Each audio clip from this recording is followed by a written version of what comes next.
D see what A movie എന്ന് പറഞ്ഞാൽ ഭയങ്കര മൂവി. ഒരു കിഡിലോസ്കി പടം കണ്ടിട്ട് വന്നിരിക്കുകയാണ്. ആരാ നായകൻ? ലോകേഷ് കനകരാജ്. അപ്പൊ ഈ സിനിമയുടെ ഡയറക്ടർ ആരാണ്? അരുൺ മാതേശ്വരൻ. ഈ പുള്ളിയുടെ ഒരു പടമാണ് ക്യാപ്റ്റൻ മില്ലർ. നമ്മുടെ ധനുഷിനെ ഒക്കെ വെച്ച് ചെയ്തിരുന്ന ഒരു കിണ്ണങ്കാച്ചി പടമായിരുന്നു കേട്ടോ. അദ്ദേഹത്തിന്റെ തന്നെ അടുത്ത ഒരു പടമാണ്. അതായത് എന്നെ സംബന്ധിച്ച് ഞാൻ ഈ സിനിമ കണ്ടപ്പോൾ എനിക്ക് തോന്നിയ, അതായത് ഈ സംവിധായകന് ഫുൾ ഫ്രീഡം കൊടുത്തിരിക്കുകയാണ്. കാരണം ക്യാപ്റ്റൻ മില്ലറിന്റെ അകത്ത് തന്നെ പുള്ളിക്കാരൻ്റെ ഒരു സെറ്റപ്പ് ഉണ്ടെന്നുള്ളത് മനസ്സിലാക്കിയിരുന്നു. കാരണം ഉണ്ട്. അപ്പോൾ ഇതിന്റെ പ്രൊഡ്യൂസർ എന്നാണേലും ഇങ്ങേരോട് പറഞ്ഞു, നീ എന്നാ വേണേലും ചെയ്തോ, ഞാൻ കാശ് മുടക്കിക്കോളാം എന്ന് പറഞ്ഞ് അങ്ങനെ ചെയ്യിച്ച ഒരു പടമാണ്.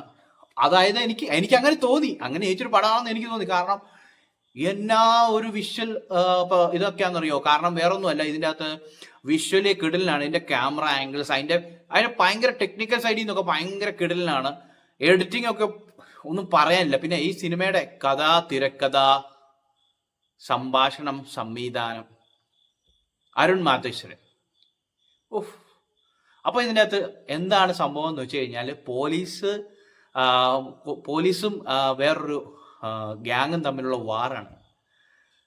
അപ്പം നമ്മൾ നേരത്തെ കണ്ടിരിക്കുന്ന കുറെ സിനിമകളൊക്കെ ഉണ്ട്. അതായത് കുറെ ഗ്യാങ്സ്, ഗുണ്ട ഗ്യാങ്സ്, അങ്ങനത്തെ ഒരു സെറ്റപ്പ് ഒക്കെയാണ്. പക്ഷെ ഒരു കാര്യമുണ്ട് കേട്ടോ, ഇത് കണ്ടിരുന്നു കഴിഞ്ഞാൽ നമ്മളിങ്ങനെ ഭയങ്കരമായിട്ട് നമ്മളിങ്ങനെ പമ്പ് ചെയ്ത് നിൽക്കും. കാരണം ആ ഇമോഷൻസ് എല്ലാം പക്ക, ക്യാരക്ടേഴ്സിന്റെ എല്ലാം ഇമോഷനായിട്ട് നമ്മളങ്ങോട്ട് ബ്ലെൻഡ് ആവുകയാണ്. ലോകേഷ് കനകരാജിന്റെ ഇൻട്രോയ്ക്ക് അനിരുദ്ധിന്റെ കാര്യം ഒന്ന് പറയട്ടെ. അനിരുദ്ധ് ഒന്നിനൊന്നിനും ഭയങ്കര ബെസ്റ്റ് ആയിക്കൊണ്ടിരിക്കുകയാണ്. ഇനി ഇതിന്റെ അപ്പുറം പുള്ളിക്ക് എന്തെങ്കിലുമൊക്കെ ചെയ്യാനുണ്ടോ എന്നുള്ളതാണ്. അത്രയും കിടലിലാണ് ലോകേഷ് കനകരാജിന്റെ ഒരു ഇൻട്രോയ്ക്കൊക്കെ പുള്ളി കൊടുത്തിരിക്കുന്ന ബീറ്റ്സ്. എന്ത് സാധനമാണെന്നറിയോ, ഒരു രക്ഷയില്ല. പിന്നെ വാമിക ഗബി, തലേവാസൽ വിജയ്, അങ്ങനെ കുറെ പേരുണ്ട്. പിന്നെ കൃഷ് ഇതിലൊരു പോലീസിന്റെ ക്യാരക്ടർ ചെയ്തിട്ടുണ്ട്. അയ്യോ, ഒന്നും പറയാനില്ല കേട്ടോ. ഭയങ്കര കിടിലൻ സാധനമാണ്. കിടിലെന്ന് പറഞ്ഞു കഴിഞ്ഞാൽ നമുക്ക് ഭയങ്കരമായിട്ട് ഇഷ്ടപ്പെടും. സിനിമയ്ക്ക് കുറച്ച് ലെങ്ത് കൂടുതലുണ്ട്, ഇച്ചിരി ലെങ്ത് കൂടുതലുണ്ട്. പക്ഷെ നമുക്ക് അതൊരിക്കലും അത് നമ്മളെ അഫക്റ്റ് ചെയ്യത്തില്ല. കാരണം ഇനി ഒരു കാര്യം കൂടെ പറയാം, ഈ സിനിമ 18+ ആണ്. 18+ എന്ന് പറയുമ്പോൾ ഇതിന് വയലൻസ് ഭയങ്കര കൂടുതലാണ്. ബ്ലഡ് ഷെഡഡ് മൂവിയാണ്. അതുകൊണ്ട് വയലൻസ് കാണാൻ താല്പര്യം ഇല്ലാത്തവർ പതുക്കെ വിട്ടോ, ഈ വഴി അടുത്ത വഴി കൂടെ വിട്ടോ. പക്ഷെ ഇഷ്ടപ്പെടുന്നവരുണ്ടെങ്കിൽ ഇത് ഭയങ്കരമായിട്ടും എന്നാ പറയുന്നത്, അടിപൊളിയാണ്.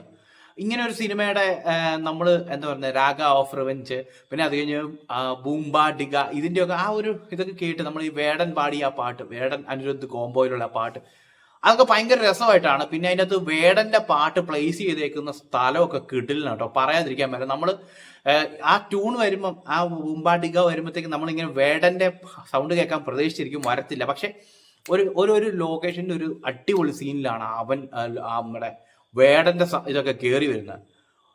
അടിപൊളി കേട്ടോ. ഇത് എങ്ങനെ ഇങ്ങനെയൊക്കെ പടം എടുക്കാൻ പറ്റുമോ എന്നുള്ളതാണ്. സാധാരണ നമ്മൾ ഇവിടെ എത്രയോ പടങ്ങൾ ചുമ്മാ പൊട്ടിച്ച് കളയുന്നു.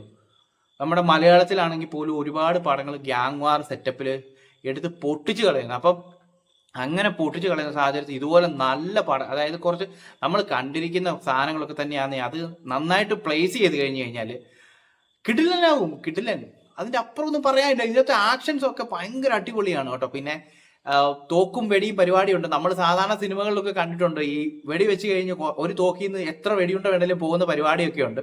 അതിൽ നിന്നൊക്കെ വ്യത്യസ്തമായിട്ട് ഇതിനകത്ത് മറ്റേ ഉണ്ട തീരുമ്പോൾ അടുത്ത സെറ്റ് എടുത്തിട്ട് വെടിവെക്കുന്ന പരിപാടികൾ. അതായത് നമ്മളെ ഈ പറയുന്ന പോലെ കുറച്ചൊക്കെ നമ്മൾ എന്താ പറയുക, ലോജിക്കലി ആണ് ചെയ്തിരിക്കുന്നത് എന്ന് തോന്നും. ലോജിക്കില്ലായ്മകളൊക്കെ ഉണ്ട്, പക്ഷേ ലോജിക്കലി ആണ് ചെയ്തിരിക്കുന്നത് എന്നൊക്കെയുള്ള തോന്നലുകളൊക്കെ വരും. അപ്പം മൊത്തത്തിൽ എന്നെ സംബന്ധിച്ച് ഞാൻ ഭയങ്കര സാറ്റിസ്ഫൈഡ്. അതിൻ്റെ അകത്ത് ഇതിന്റെ പ്രധാനപ്പെട്ട ഒരു ഘടകം ഇതിന്റെ മ്യൂസിക് തന്നെയാണ്.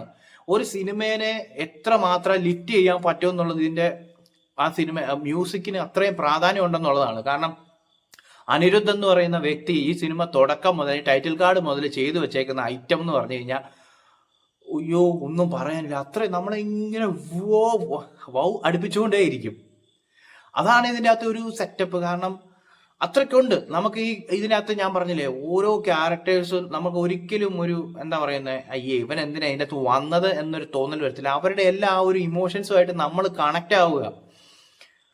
അതൊരു സംവിധായകന്റെ വിജയമാണ് ശരിക്കും. ഈ സിനിമ എന്ന് പറയുമ്പോൾ ഇത് ഒരു സംവിധായകന്റെ പടം എന്ന് തന്നെ പറയാതിരിക്കാൻ പറ്റില്ല. അല്ലെങ്കിൽ നമ്മൾ ഏതെങ്കിലും ഒരു താരത്തെ കേന്ദ്രീകരിച്ച് ഒരു സിനിമ പോവാന്ന് പറഞ്ഞാൽ അത് ഒരു താരത്തിനെ കണ്ടുകൊണ്ട് നമ്മൾ ലോകേഷ് കനകരാജ് അഭിനയിക്കാൻ വേണ്ടി വരുന്നു എന്ന് പറഞ്ഞപ്പോ ഓ ഇയാൾ എന്നാ കാണിക്കാനാ എന്നുള്ള ഒരു സംവിധായകനല്ല, ഇയാളൊക്കെ വന്ന് എന്ത് ചെയ്യാനാന്ന് വിചാരിച്ചത്. പക്ഷേ അധികം ഈ പറയുന്ന വലിയ അഭിനയ സംഭവങ്ങളൊന്നുമില്ല. പക്ഷേ എന്നാ ചെയ്തിരിക്കുന്നതെല്ലാം അടിപൊളിയായിട്ടാണ്, അത്രയും നല്ല കിടലിനായിട്ടാണ്. കുറച്ച് റോ ആയിട്ടാണ് പരിപാടികളെല്ലാം. പുള്ളിയുടെ ഇമോഷൻസ് കാര്യങ്ങൾ എല്ലാത്തിനും ഉണ്ടല്ലോ, എല്ലാ സ്റ്റോറിക്കും ഉണ്ടല്ലോ.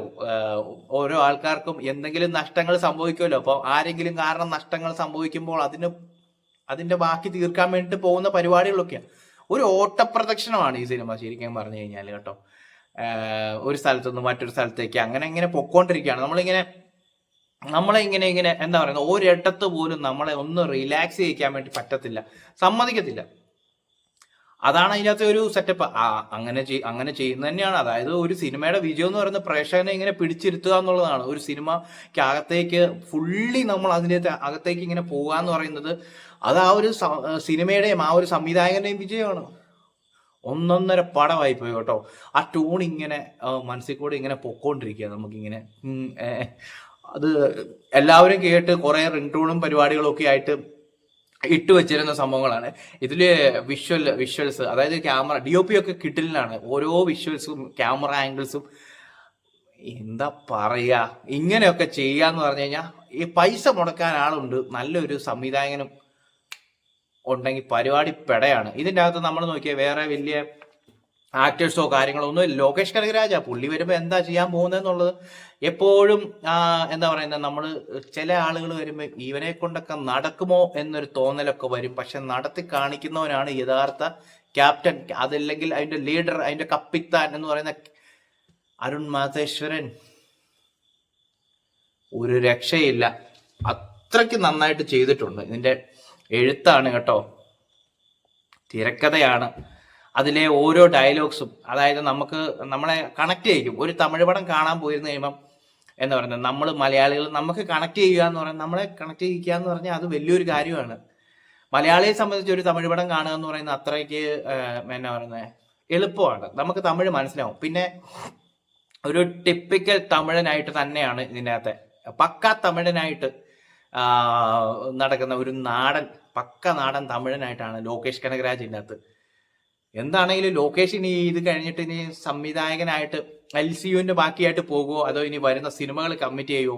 എന്നാൽ ഇനി അഭിനയിച്ചേക്കാം. നമ്മുടെ നാട്ടില് ഇപ്പം നമ്മുടെ ജോണി ആന്റണി ഒക്കെ ചെയ്യുന്ന പരിപാടികളില്ലേ, സംവിധാനം ഒന്നുമല്ല, അഭിനയം അയച്ചോടെ എളുപ്പമെന്ന് പറയത്തില്ല എന്ന് പറയുന്നതിൽ പുള്ളി ആ വഴിക്ക് തിരിഞ്ഞു പോകുമോ എന്നുള്ളതാണ്. അങ്ങനെയാണെങ്കിൽ കൈച്ചിയുടെ സെക്കൻഡ് പാർട്ടും ഈ പറയുന്ന ലിയോക്ക് സെക്കൻഡ് പാർട്ടോ അല്ലെങ്കിൽ വരുന്ന പുള്ളിയുടെ കുറച്ച് പടങ്ങളുണ്ടല്ലോ അതിൻ്റെയൊക്കെ സെക്കൻഡ് പാർട്സ് വരുമോ, അല്ലെങ്കിൽ ആ ഒരു യൂണിവേഴ്സ് സെറ്റ് ആവുമോ എന്നുള്ളതൊക്കെ നമ്മൾ ഇനി കാത്തിരുന്ന് കാണേണ്ടി വരും, എന്താണ് നടക്കാൻ പോകുന്നതെന്ന്. അങ്ങനെ ഒരു സംഭവമാണ് ഇതിൽ സെറ്റ് ചെയ്ത് വെച്ചിരിക്കുന്നത്.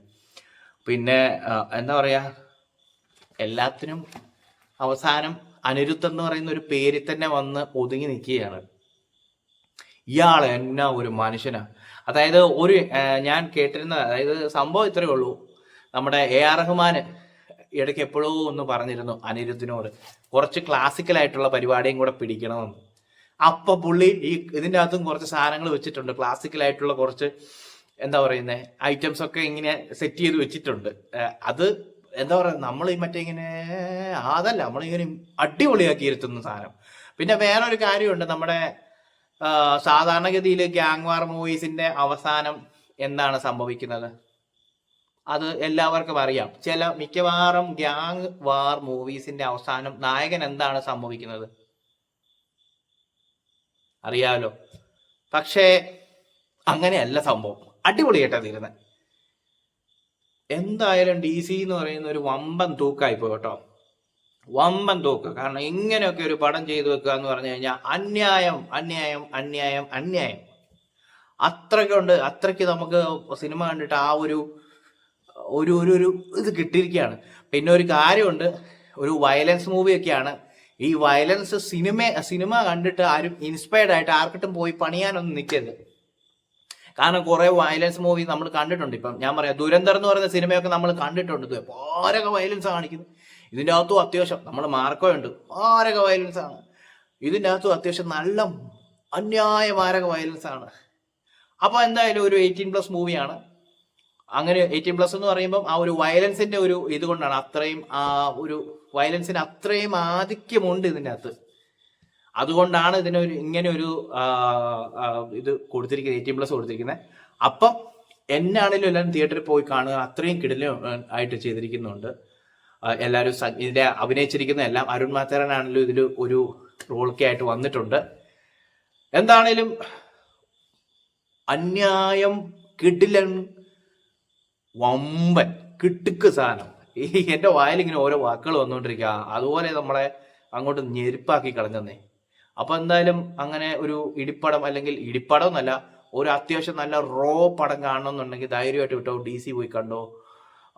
വർത്ത് വാച്ചിങ് എന്ന് പറയും. മുടക്കിയ പൈസക്കുള്ള മുതലുണ്ട് മക്കളെ.